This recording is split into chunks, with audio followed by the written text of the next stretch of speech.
kun Second Lifeen lähtee rakentamaan opetusta ja nimenomaan ajatellaan sitä oppimisen ja oppijan näkökulmasta, niin tärkeä pointti mun mielestä on se, että löytyy se oppimisen ilo, se hauskuus, mikä on siinä, että hei, mä opin jotain lisää, olipas tämä hauskaa ja antoipas tämä paljon. Sehän ei ole sitä, että opettaja ilveilee ja hauskuuttaa, vaan se on sitä iloa, että jes, sain tämänkin asian kokea.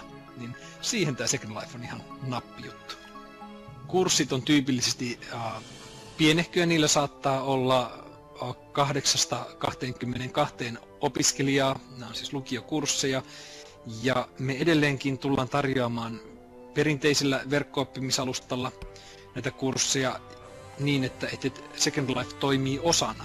Se on yksi kanava muiden joukossa. Me ei tarvita toistaiseksi ainakaan vielä mitään täysin Second Lifein varassa. Ja siihen vaikuttaa muun muassa se, että ei kaikilla ole koneita tai teknistä tuntemusta siihen, että tämä maailma toimisi ihan moitteetta. Meillä on esimerkiksi äidinkielen kurssi 4, joka on kirjallisuuden historiaa, niin meillä on täällä oppimispolku, jossa voi koko 2500 vuotta länsimaisen kirjallisuuden historiaa kulkea läpi. Ensin mennä antiikin ympäristöön ja oppia siellä keskeiset asiat, samat, jotka tavanomaisesti opiskellaan kirjasta, niin ne voi nyt täällä sitten opiskella tauluista, videoilta, klikkailemalla erilaisia tavaroita.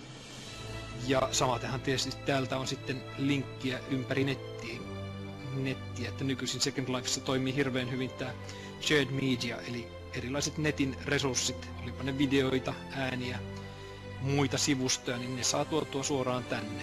Esimerkiksi keskiaikaisessa tavernassa, joka kuuluu tähän kirjallisuuden historian polkuun, niin siellä on seinällä taulu, jossa on nettisaitti, joka esittelee keskiaikaisen runoilijan Danten tuotantoa.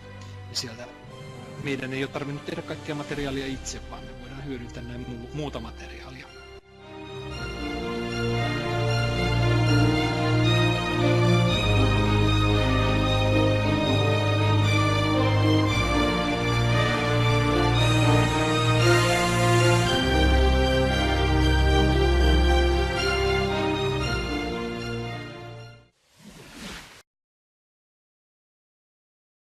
VK kertoo, me käytiin tätä näin noilla Mansan tunneilla, semmosia pieniä ryhmiä käytiin tsekkaamassa näitä opiskelujuttuja täällä, niin aika tommonen simppeli käyttää ja simppeli liikkuu ja sitten aika simppeli oppia. Tää on vähän niinku Fronteri, jos pystyy kävelemään täällä sisällä ja siellä niinku ainakin opettajilta säästää tosi paljon aikaa ja tolleen, mutta sitten, että kuinka hyvin nämä oppilaat jaksaa sitten sitoutua tähän hommaan. Kyllä sen on vähän helpompi puhua tässä tämän netin välityksellä kuin tyyliin puhelimesta ja pystyy tekemään noit selaamaan, että kumpikin näkee ton nettiselaimen ja kirjoitella tohon noin, niin se on paljon helpompaa ja silleen. Mutta kyllähän tääkin on semmoinen aika lailla multitaskausympäristö usein, että paitsi että täältä saattaa puuttua semmoiset mesen ja hirkkauksen kaltaiset häiriötekijät, niin täällä sitten usein tulee kaikenlaisia muita monia keskusteluja ja pystyy hoitamaan monia asioita samanaikaisesti, mutta sitten ehkä se keskittyminen vähän hajoilee. Ja olipa live-tilanne tai olipa sitten Second Life-koulutus ja kurssi menossa, niin toki musta on jätettävä jonkin verran pelivaraa sille ja päätäntävaltaa sille oppijalle itsellensä, että mihin sen huomionsa sijoittaa.